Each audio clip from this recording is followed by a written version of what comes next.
Hey guys, welcome back to Frosted Tech. So I've been getting a few questions and also wondering myself on, since I got this new 1080 Ti from Gigabyte, just how far you can actually push it in the overclocking spectrum of things. I've been kind of fiddling around with Unigine Valley and 3D Mark, but for some reason 3D Mark keeps crashing and Unigine Valley will actually run just fine for hours on end, or half an hour to an hour, 2 hours, whatever.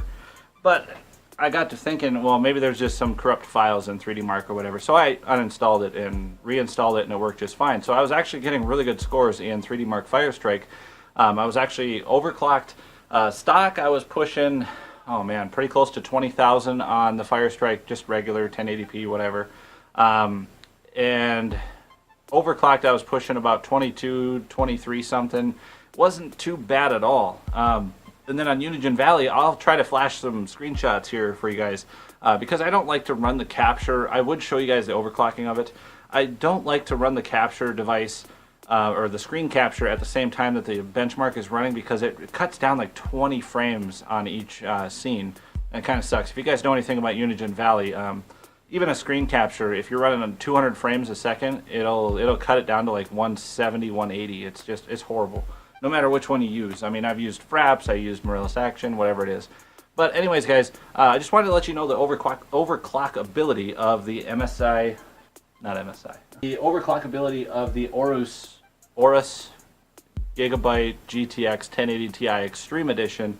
And wow, that's a mouthful. These names are just getting so long nowadays. But I digress.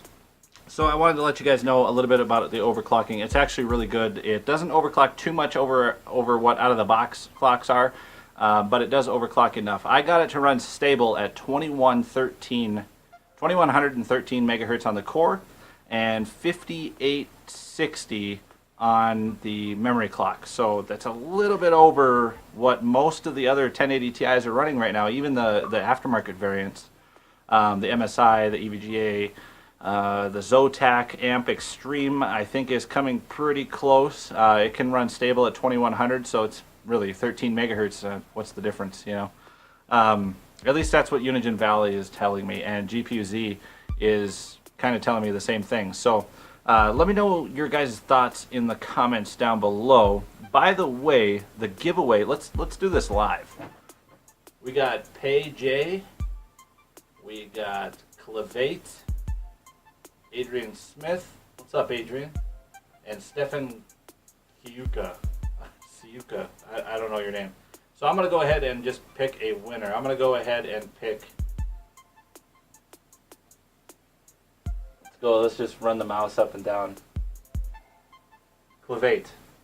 So Clavate, let me know your address in the comments down below. Actually, personal message me through my email your address and your comment that you commented on here, and let me know what your address is, and I will forward it. It's beyond my hands then. I will forward it to the people that supplied me with that power bank, and I will get them to send you one as a winning, as I chose you. But anyways, guys, that's going to be it for this video. I just want to talk about the graphics card a little bit for you. By the way, it is going to get painted. If you guys notice the orange and the black and stuff like that, especially when I unboxed it, it's definitely going to get painted, so stay tuned for that. I'm going to try to, I don't know. I might even liquid cool it. I don't know. It's pretty big. But that's what she said. Anyways, guys, we'll see you in the next one. Stay frosty.